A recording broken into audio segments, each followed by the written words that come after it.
తాకట్లో ఉన్న మీ బంగారాన్ని విడిపించి ఆ రోజు ఆన్లైన్ రేటుకి కొంటాం. Sharma gold company.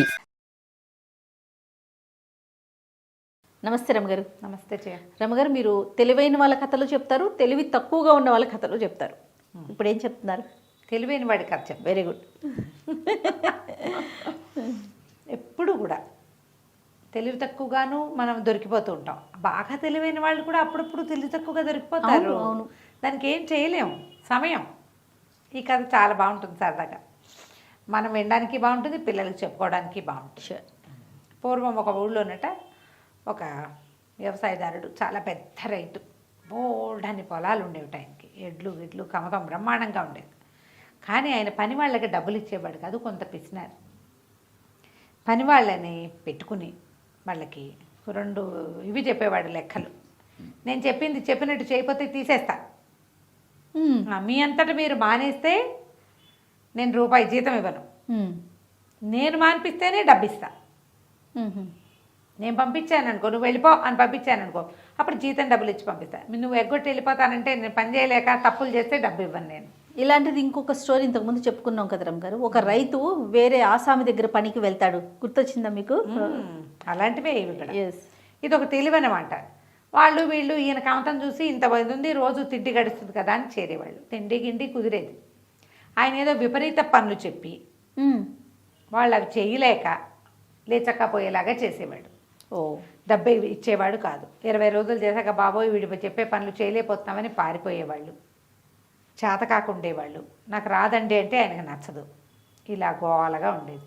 ఊళ్ళో అసలు ఎవ్వరూ, ఒక పాలకాపులు ఎవ్వరూ అతని దగ్గర ఉండేవాళ్ళు కాదు. అయితే పై ఊరు నుంచి ఒక కుర్రాడు వచ్చాడు. వీడు జగమొండి.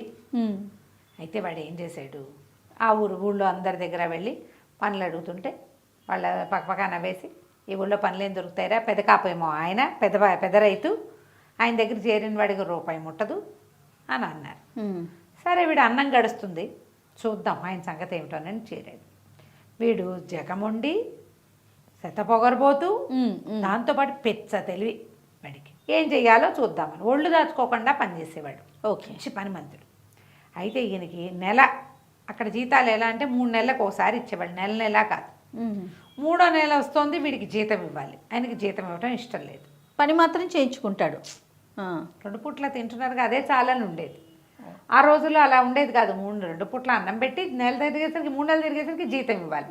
2 నెలలు గడిచినాయి, 3వ నెల వచ్చేసరికి కల్లా ఈయన డబ్బులు ఎగ్గొట్టడం ఎట్లా అని ఆలోచించడం మొదలుపెట్టాడు. ఆలోచించి ఏమన్నాడు, అరే మరి కొండ మీద వెదురు పొదలు తెగ పెరిగాయి. నువ్వు మన పాలెద్దు ఉంది కదా పెద్దది, దానికి వెదురు అంటే ఇష్టం, వెదురు పెడితే దానికి బలం. కొండ మీద తీసుకెళ్ళి వెదురు మేపు, దాన్ని లేత వెదురు, దాన్నే తిన్ని, నువ్వు మాత్రం కోసి అందించిపోకరోయ్, అందిస్తే ఒప్పుకోను, జాగ్రత్త అన్నాడు. కుర్రాడు ఏం చేశాడు, ఎద్దును తోలిపోయాడు కొండ మీదకి. కింద ఉన్న ఇట్లు కిందే ఉన్నాయి. ఇదేదో పంది పెద్దు, బాగా బలంగా ఉంటుంది. పైకి ఎక్కించాక ఒక వెదురు వాసాన్ని దాన్ని కట్టేశాడు, ఎద్దుని కట్టేశాడు. అక్కడి నుంచి వచ్చిన కర్ర తీసుకుని ఎక్కవే పైకి ఎక్కువ అని దాన్ని కొడుతున్నాడు. ఎక్కవే అంటే ఏమిటో దానికి ఏమర్థమైంది, దానికి హెహే అర్థం అవుతుంది. ఎక్కవే అంటే దానికి ఏమర్థం అవుతుంది. అది అక్కడక్కడే తిరుగుతోంది, దెబ్బలు తాళలేక అప్పుడప్పుడు మధ్యలో గొడవ చేస్తోంది. వీడు 5 నిమిషాలు ఆగుతాడు, ఎక్కమన్నానా, ఎక్కపోతే ఎటా వస్తుంది వెదురు అని ఒక దెబ్బ కొడతాడు.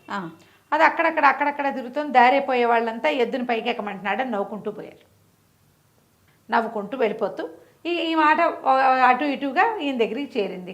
ఈ మన రైతు గారి దగ్గరికి, మీ పాలేరు ఎద్దును కొడుతున్నాడు, పైకి ఎక్కమంటున్నాడు, పైకి ఎక్కు అంటున్నాడు, పైకి ఎక్కమని కేకలు అందరికీ వినపడేలాగా అనేసరికి ఈయన గబగబా పైకి వెళ్ళాడు. అదేమిటట్టు కొట్టి చంపేస్తున్నావు ఎద్దుని అన్నాడు. మీరుండండి బాలేవారు, పైకి ఎక్కవే అంటే అర్థం చేసుకోదు, మీరేమో కోసివద్దన్నారు. వెదురు ఎక్కడ ఉంటుంది, కింద ఉండదు, దాని పైన ఉంటుంది. అవును. వీడు ఒక కొంకి కర్ర తీసుకెళ్ళి దాన్ని లాగి ఎద్దుకి పెట్టాలి. ఎద్దు తినకపోతే తప్పు వీడిదవుతుంది. ఆయన తెలివి చూడండి. సాయంత్రానికి ఎద్దు ఏమీ మేయలేదు అంటే తప్పు, నువ్వు కొయ్యొద్దు అని చెప్పాడు. నీ కొయ్యొద్దన్నా ఎందుకు కోసావు అంటాడు కదా. అవును. అందుకని వీడికి ఎద్దును కొడుతున్నాడు. ఓహో. 3-4 దెబ్బలు తినేసింది, బుసకొట్టేస్తోంది. అది కోపం వస్తుంది దానికి. కానీ అదేం చేయలేదు. ఆహారము పోయింది, ఎండవేళ ఈ కొండ మీద కట్టేసి అక్కడి నుంచి ఆయన తెల్లబోయి, ఒరే వద్దులేరా, పోనీలే, గడ్డే తింటుందిలే, రాపోతే మానలే, వదిలేసేయి అన్నాడు. ఆ, ఓడిపోయానని అర్థమైపోయింది ఆయనకి. చెయ్యలేని పనులు చెప్పాలి. ఆ, ఎట్లా వీడు ఇది. ఇంకోటైతే ఏం చేస్తాడు, ఆ ఎద్దుకి మేపలేక ఎందుకులే ఎంతోటి గోలని వెళ్ళిపోయేవాడు. అవును అవును, వీడు తెలివిగా ఆలోచించేది. తెలివి. అక్కడి నుంచి తీసిపోయి కింద కట్టేశాడు. మంచి వర్షాలు పడ్డాయి, చక్కగా బాగుందంతా. ఈయన ఏమన్నాడు, వరే మన పెంకులు చూడు అన్నీ ఖాళీగా ఉన్నాయి, పెంకుల మీద మొక్కలు నాటాలరా. ఇల్లు వసార, పెద్ద వసార, పెంకులు దింపి ఉంటాయి. పెంకుల మీద మొక్కలు నాటాలంటే ఆ పని నాకు రాదండి అనాలి వీడు. అలాగేనండి, దానికి ఏం భాగ్యం, తప్పకుండా చేద్దాం. మొక్కలు పెట్టడం ఏంటి, పువ్వులు కాయలు కాయచకపోతే అడగండి నన్ను. నవ్వాడు. ఏం చేస్తాడో చూద్దామని. సరే, సాయంకాలం 4 గంటల అయ్యేసరికల్లా ఖణేలు ఢబేలు ఢబేలని మోగుతోంది. ఏమిట్రా ఏదో మోగుతోందని చూస్తే వీడు ఇంటి మీద వసారా మీదకి ఎక్కి ఓ పెద్ద సుత్తి శానం పుచ్చుకుని ఫెడేలు పెంకులని పగలగొట్టేస్తున్నాడు. ఓ, ఏమిట్రా వసారా పెంకులరా అంటే, అవునండి మీరు మొక్కలు నాటమన్నారా, వీటిని తవ్వి సదును చేసుకోవాలి కదా. నేల భూమి మీద ఏం చేస్తాం మనం, తవ్వుతాం కదా. ఇక్కడ ఏం చేయాలి, తవ్వాలి. అరే సర్కారు ఓ పక్క పెంకులు పడిపోయినాయి. ఇంట్లో వాళ్ళంతా లవోదిపో ఏమిటో అయిపోతుంది, కంపెనీపోతుంది.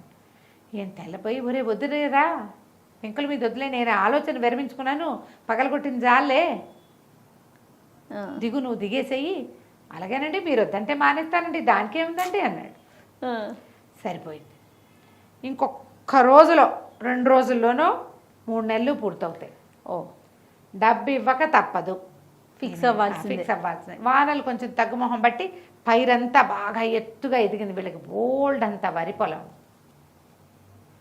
ఇద్దరు కలిసి పొలం చూడడానికి వెళ్ళారు. చక్క కంకులు పోసి బ్రహ్మాండంగా ఉంది, చాలా బాగుంది. ఆయన ఏమన్నాడు, అరే అబ్బాయి చూడరా ఎంత పండిందో పంట, పొలాన్ని ఇంట్లో దాచుకోవాలిరా మనం, ఈ పొలం అంతా ఇల్లు చేర్చేసి జనాలు కళ్ళు పడతాయి అన్నాడు. వీడేం చేస్తా, అలాగేనండి దానికి ఏం భాగ్యం, అదెంత పని, పొలాన్ని ఇల్లు చేర్చడం అంటే ఎంత సులువు. అమ్మో, సులువు కాదు, సులువు. అలాగేనండి అన్నాడు. సాయంత్రం ఈయన కాస్త పడుకుని నిద్ర లేచేసారు కల్లా పెద్ద పెద్ద మోతలు, గందరగోళంగా ఉంది. ఇంటిల్లి పాది అరిచేసి కేకలు పెట్టినారు. ఈయన లేచి చూసుకున్నాడు.